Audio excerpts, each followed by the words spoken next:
Let's jump right into 4 things that one can do to improve, to galvanize your job search. So the first point is to communicate your fit through a cover letter. Communicate your fit through a cover letter. So the cover letter is something that a lot of individuals typically don't really talk about. A lot of attention is given to the resume. The resume seems to be the more sexy topic.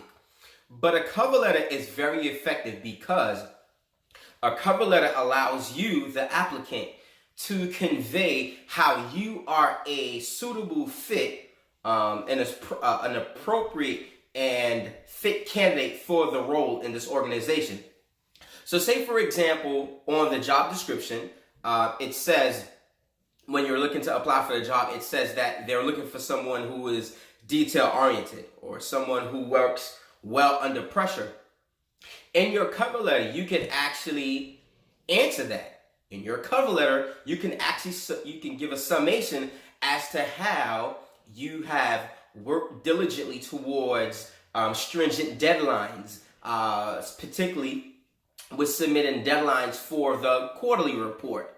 Okay, or for example, if they're looking for someone who is who's detail oriented, you can take the opportunity in your cover letter to talk a little bit more detail about how you develop reports, detailed qualitative reports that has quantitative and qualitative information, and how you actually break down that information into various categories. So again, the cover letter is a great place. Yes, you have your resume and it has a lot of information about you, but your cover letter is really where you want to summarize in terms of how that organization and you are a good match.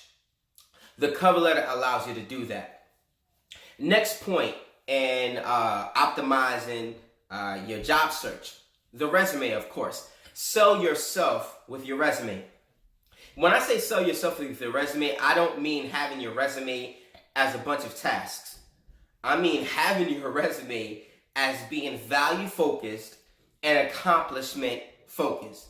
So by that I mean having on your resume, having a profile summary that contextualizes and summarizes your brand in about 3 to 4 sentences is a great way to sell yourself.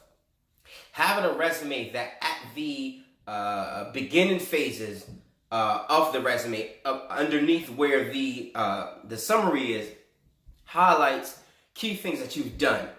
So you have saved the organization $5,000 in the first quarter. Information like that is very critical. So when I say sell yourself, don't let your resume be task driven. So make copies of memorandum documents. No, that's pretty boring.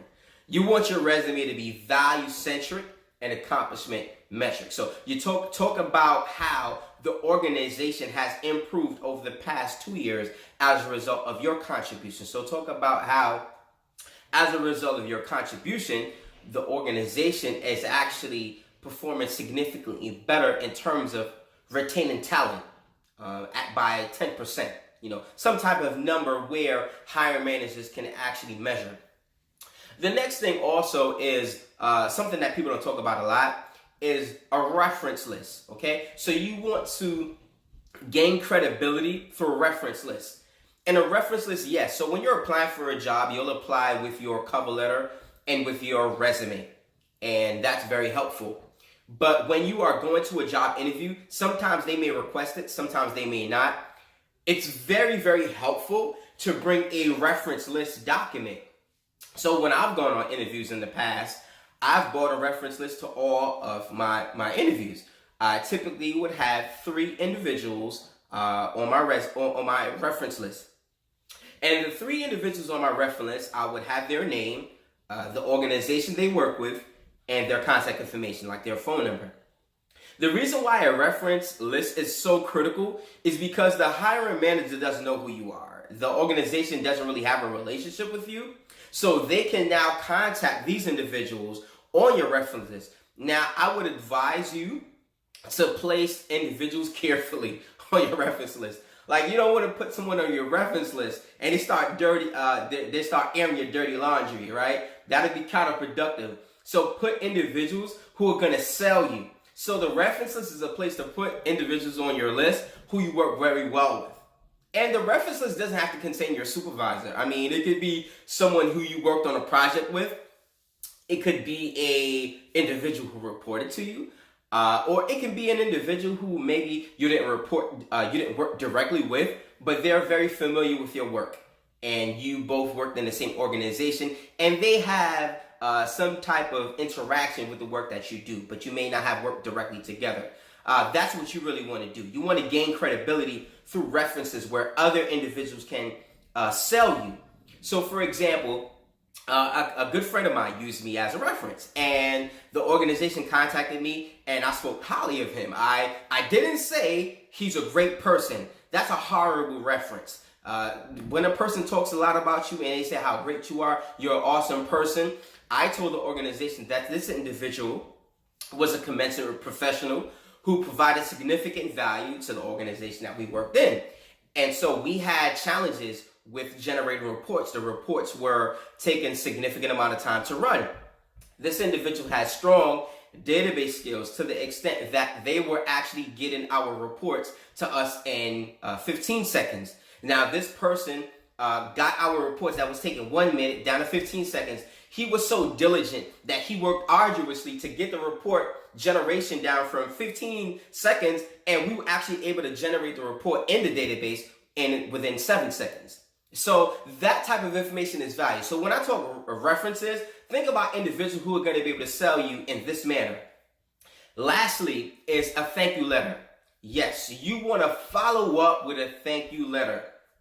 Thank you letters are something that many individuals may not think about, but a thank you letter should be submitted in 24 hours. So if I go on an interview, say 9 a.m. or 12 p.m. in the afternoon, I mean, me personally, I would send a thank you letter before the day is out. Like, I would send a thank you letter, before 5 p.m.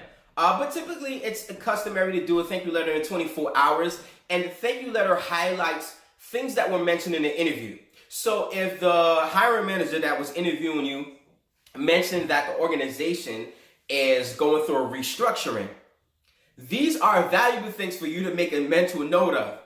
Make a mental note of this, or when you go out, like typically I make mental notes, and as soon as I walk out of the interview, like I'm on an elevator, like I have a notepad and I'm just like writing out a couple of things that I took a mental note of. And what I do is I use the thank you letter to follow up on it. I express to that individual, thank you very much for the opportunity of meeting with me. And I express that I've helped the organization in a similar situation in the past. So I talk about how I may have come into an organization while they were restructuring, and I was key in helping the organization implement best strategies, best practices, and how they can further augment the work that they're doing. These are critical things that you can do to sell yourself. And a lot of times people are anxious, so you may not remember everything that you want to say in an interview. The thank you letter is the place where you get to do that. The thank you letter is the place where you get to follow up and you sell yourself. The thank you letter should be a document, just like the cover letter should be a document. Your resume should be a document. The reference list should be a document. The thank you letter should be a document as well. And I highly recommend, if you interview with 2 individuals or 3 individuals, I highly recommend submitting 3 thank you letters. So not too long ago, I actually interviewed for a senior role. And there were 3 individuals that interviewed me. I actually emailed 3 thank you letters. I ended up actually getting the role. And one of the things that I also wanted to make mention of is that sometimes an organization may like you and someone else. The thank you letter can just be that difference maker. The thank you letter can be the secret weapon that can get you over your hump and take you to the promised land. So thank you very much for spending some time with me. If this video was helpful, please subscribe to our channel. Please hit the subscribe button if the content is helping you.